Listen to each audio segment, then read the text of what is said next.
Hello student, welcome to Knowledge Nest. आज हम 10वीं क्लास का हिंदी का डायरी का एक पन्ना पाठ करने जा रहे हैं। इस पाठ के लेखक है सीताराम शेख सरिया। सीताराम शेख सरिया कलकत्ता के रहने वाले थे, व्यापार करते थे, परंतु साथ ही साथ वो एक संस्थापक भी थे और सांस्कृतिक कार्यकर्ता भी थे। महात्मा गांधी के साथ उन्होंने स्वतंत्रता आंदोलन में बढ़ चढ़कर भाग लिया था।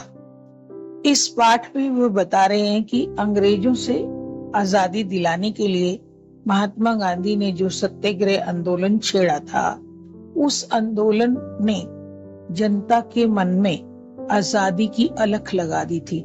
आजादी प्राप्त करनी है, अंग्रेजों से मुक्ति प्राप्त करनी है, इस लोगों के मन में ये भावना पैदा हो गई थी और इसीलिए लाखों लोग जो है अपने प्राणों को निछावर करने के लिए तैयार हो गए थे। लेखक कहता है कि 26 जनवरी 1930 को गुलाम भारत ने पहली बार अपना स्वतंत्रता दिवस मनाया था।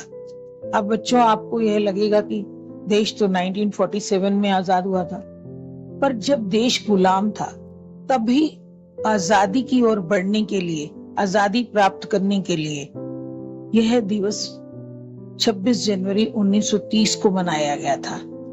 उसके बाद 1950 में गणतंत्र दिवस के रूप में मनाया जाता है। प्रस्तुत पाठ में लेखक आजादी की कामना करने वाले उन सभी लोगों के साथ है। लेखक इस पाठ में दिन प्रतिदिन जो सुनते थे, देखते थे और महसूस करते थे, वो अपनी डायरी में नोट कर लेते थे। इसलिए उन्होंने इस पाठ का नाम डायरी का एक पन्ना रखा। इस पाठ में उन्होंने ये बताया है कि किस तरह से स्वतंत्रता प्राप्ति के लिए लोगों ने संघर्ष किया, अपने प्राण न्यौछावर किए, यहाँ तक कि महिलाओं ने भी बढ़ चढ़ कर भाग लिया, परंतु अंग्रेजों ने अत्याचार में कोई कमी नहीं छोड़ी। क्रांतिकारियों और कुर्बानियों की याद दिलाता है ये पाठ। किस तरह से लोगों ने आजादी के लिए संघर्ष करते रहे और अंग्रेजों के अत्याचार को सहते रहे। डायरी के एक पन्ने में 26 जनवरी 1931 के दिन की 26 जनवरी 1931 के दिन का वर्णन किया गया है। 26 जनवरी के दिन को लेखक ने अमर दिन बताया, क्योंकि आज ही के दिन सारे हिंदुस्तान में स्वतंत्रता दिवस मनाया गया था। इस दिवस को मनाने के लिए सबने बढ़ चढ़कर भाग लिया। बड़े बाजार के बराए सभी मकानों पर राष्ट्रीय झंडे फहराए गए। कई मकान और दुकान इस तरह से सजाई गई कि स्वतंत्रता जैसे प्राप्त हो गई। यहाँ कलकत्ता का वर्णन है। कलकत्ता में किस तरह से यह स्वतंत्रता दिवस मनाया गया था। कलकत्ता के प्रत्येक भाग में झंडे लगा दिए गए थे। जिस रास्ते से लोग जाते उसी रास्ते में उत्साह और नवीनता मालूम होती। लोगों का कहना था कि ऐसी सजावट पहले कभी भी नहीं हुई, परंतु जो अंग्रेज थे उन्होंने अपनी पुलिस को पूरी ताकत के साथ गश्त में लगा रखा था। मोटर गाड़ियों पर प्रत्येक मोड़ पर अंग्रेजों की पुलिस जो थी वो तैनात थी। घुड़सवारों का प्रबंध था।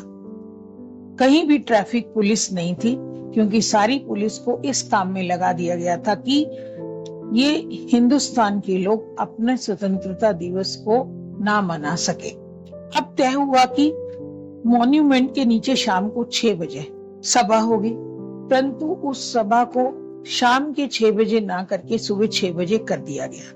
वहां पर लोगों को पुलिस ने घेर लिया। फिर भी वहां भारतीय लोगों ने अपना झंडा फहराया। सदानंद पार्क में बंगाल प्रांतीय विद्यार्थी संघ के मंत्री अविनाश बाबू ने झंडा गाड़ा। ये छोटी छोटी चीजें इसलिए आपको बता रही हूँ बच्चे, क्योंकि पैराग्राफ के हिसाब से जब क्वेश्चन आते हैं तो आपसे पूछा जाता है कि अविनाश बाबू कौन थे, कहाँ पर वो झंडा फहरा रहे थे, उनके साथ पुलिस ने क्या व्यवहार किया। तो सदानंद पार्क में बंगाल प्रांतीय विद्यार्थी संघ के मंत्री अविनाश बाबू ने झंडा गाड़ा। पुलिस ने उनको पकड़ लिया, लोगों को मारा पीटा और हटा दिया। 2-4 आदमियों के सिर फट गए। इस तरह गुजराती सेविका संघ से जुलूस निकला जिसमें लड़कियां थी, उनको भी अंग्रेज पुलिस ने गिरफ्तार कर लिया। 11 बजे मारवाड़ी बालिका विद्यालय में लड़कियों ने झंडा फहराया। लड़कियों को उत्सव का क्या मतलब है समझाया गया। मोटर में बैठकर सब तरफ घूम कर देखा तो बहुत ही अच्छा लग रहा था। जगह जगह फोटो खींची जा रही थी। अपने भी फोटो का प्रबंध किया था और 2-3 बजे तक बहुत सारे व्यक्तियों को गिरफ्तार कर लिया गया था, जिसमें मुख्य थे पूर्णोदास और पुरुषोत्तम राय। ये आपसे पूछा जा सकता है बच्चों कि कौन कौन गिरफ्तार हुए थे। पूर्णोदास और पुरुषोत्तम राय थे। अब जब ये दोनों गिरफ्तार हो गए, इनका दारोमदार सुभाष बाबू पर आ गया, जिसमें मुख्य पूर्णोदास और पुरुषोत्तम राय थे। सुभाष बाबू के जुलूस का भार पूर्णोदास पर था और वे प्रबंध कर चुका था। स्त्री समाज ने भी अपनी तैयारियां कर ली थी। वो भी जुलूस निकालने के लिए ठीक स्थान पर पहुंचने की कोशिश कर रही थी। मॉन्यूमेंट के पास जैसा प्रबंध भोर में था वैसा दोपहर तक नहीं रहा। फिर भी 3 बजे तक हजारों आदमियों की भीड़ जमा होने लगी और टोली बनाकर मैदान में घूमने लगी। जब से कानून भंग का काम शुरू हुआ तब से आज तक इतनी बड़ी सभा ऐसे मैदान में नहीं हुई थी। इस सभा को सभा ना कहकर ओपन लड़ाई कहना ज्यादा उचित होगा। कानून भंग के काम से मतलब है कि आजादी के लिए अंग्रेजों के खिलाफ संघर्ष करना, आंदोलन छेड़ना। अब क्या हुआ कि जब ये लोग इकट्ठे होने लगे तो पुलिस कमिश्नर नोटिस निकाल दिया कि अमुक धारा के अनुसार कोई भी सभा नहीं हो सकती और यदि कोई इसका उल्लंघन करेगा, दोषी पाया जाएगा तो उसको गिरफ्तार कर लिया जाएगा। एक तरफ से तो पुलिस कमिश्नर ने नोटिस निकाल दिया कि अमुक धारा के अनुसार सभा नहीं हो सकती। दूसरी तरफ काउंसिल की तरफ से नोटिस निकाल दिया गया कि मॉन्यूमेंट के नीचे ठीक 4:24 पर झंडा फहराया जाएगा और स्वतंत्रता की प्रतिज्ञा पढ़ी जाएगी। ये मैं आपको समय इसलिए बता रही हूँ कि ये क्वेश्चन पूछा जाता है कि कितने बजे झंडा फहराया जाना था या काउंसिल ने कौन सा नोटिस निकाला था, कितने बजे सभा होनी थी। ठीक 4:10 पर सुभाष बाबू जुलूस लेकर आए। उनको चौरंगी पर ही रोका गया, पर भीड़ ज्यादा थी इसलिए पुलिस जुलूस को रोक नहीं सकी। मैदान के मोड़ तक पहुंचते पहुंचते पुलिस ने लाठियां चलानी शुरू कर दी। बहुत से लोग घायल हो गए। सुभाष बाबू पर भी लाठियां पड़ी। फिर भी वे जोर जोर से वंदे मातरम बोल रहे थे। आगे लेखक कहते हैं कि ये जो अभी आपको सारा बताया गया ये तो सुनो सुनाई लिख रहे थे, पर सुभाष बाबू और लेखक में विशेष फासला नहीं था, क्योंकि लेखक भी महात्मा गांधी और सुभाष चंद्र बोस के साथ, इन सब के साथ आजादी की लड़ाई के हिस्सेदार रहे हैं। सुभाष बाबू बड़े जोर से वंदे मातरम बोल रहे थे और लेखक ने अपनी आंखों से देखा और पुलिस कितनी बेदर्दी से लाठियां चला रही थी यह भी उन्होंने देखा। इन अत्याचारों को देखकर आंखें मिच जाती थी। स्त्रियां भी मॉन्यूमेंट पर की सीढ़ियों पर चढ़कर झंडा फहरा रही थी और घोषणा पढ़ रही थी। स्त्रियों की संख्या बहुत बड़ी हो गई थी और सबके पास झंडा था और लाठियां पड़ने के बावजूद भी वे अपने स्थान से हट नहीं रही थी, क्योंकि लोगों के अंदर जो आजादी को प्राप्त करने की अलख लगी थी उसके लिए वे अपने प्राणों की भी परवाह नहीं कर रहे थे। अंग्रेजों के अत्याचारों के आगे उन्होंने घुटने नहीं टेके। सुभाष बाबू को पकड़ लिया गया और उनको लॉकअप में बंद कर दिया गया। कुछ देर बाद स्त्रियां जुलूस बनाकर वहां से निकली। बीच में पुलिस कुछ ठंडी पड़ गई, पर बाद में उन्होंने फिर डंडे चलाने शुरू कर दिए। ज्यादा से ज्यादा लोग घायल हो गए। जुलूस टूट गया। स्त्रियों का एक भाग आगे बढ़ा जिसका नेतृत्व विमल प्रतिभा कर रही थी। उनको बहु बाजार के मोड़ पर रोका गया और वे वहीं बैठ गए। आसपास भीड़ इकट्ठी हो गई जिस पर पुलिस ने लाठीचार्ज करना शुरू कर दिया। पौने घंटे बाद पुलिस आई और उनको लाल बाजार ले गई। कई आदमियों को पकड़ लिया। ब्रिजलाल गोयनका नाम के व्यक्ति के बारे में बताते हैं कि वो पकड़ा गया। झंडा लेकर पहले तो वंदे मातरम बोलता हुआ मॉन्यूमेंट की तरफ गया, फिर अपने आप से गिर गया और अंग्रेज घुड़सवार ने लाठी मार कर उसको दूर ले जाने के बाद छोड़ दिया और वह स्त्रियों के जुलूस में शामिल हो गया। कुल मिलाकर 105 स्त्रियां पकड़ी गई। बाद में रात में उनको छोड़ दिया गया। कलकत्ता में आज तक इतनी स्त्रियां एक साथ कभी भी गिरफ्तार नहीं हुई थी। करीब 8 बजे खादी भंडार आए तो कांग्रेस ऑफिस से फोन आया कि बहुत से आदमियों को चोट लगी है, उनकी हालत खराब है, उनके लिए गाड़ी चाहिए। डॉक्टर दासगुप्ता उनकी देखरेख तथा फोटो उतरवा रहे थे।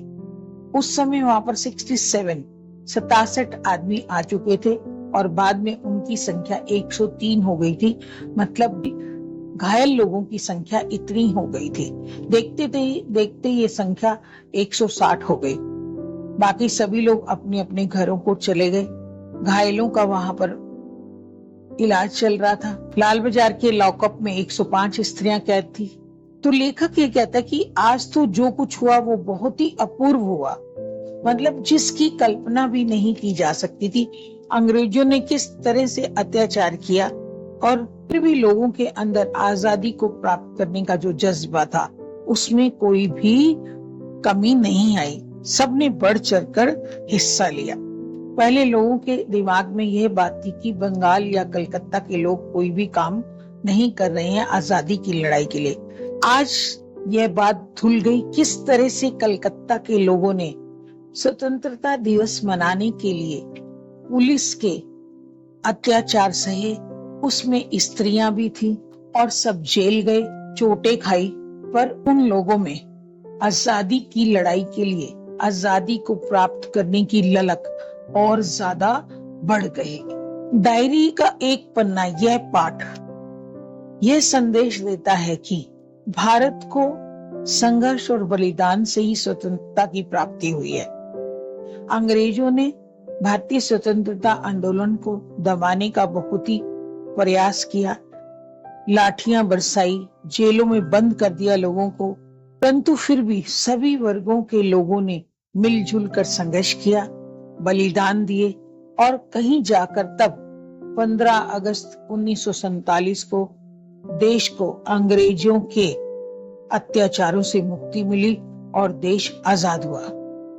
इस पाठ में लेखक देश प्रेम का संदेश दे रहा है और ये कहता है कि अगर देश प्रेम कुर्बानी मांगता है तो हमें देश की रक्षा के लिए कष्ट सहने को तैयार रहना चाहिए। बच्चों, आपको इस पाठ से या इस लेखक ने जो ये लिखा उससे क्या शिक्षा मिली?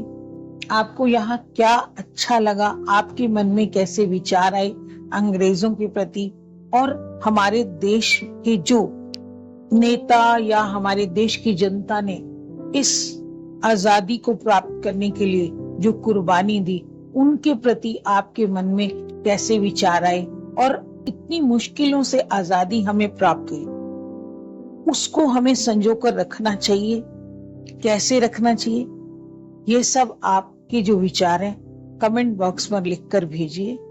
चैनल को सब्सक्राइब करिए, वीडियो को लाइक करिए और ज्यादा से ज्यादा लोगों को शेयर करिए।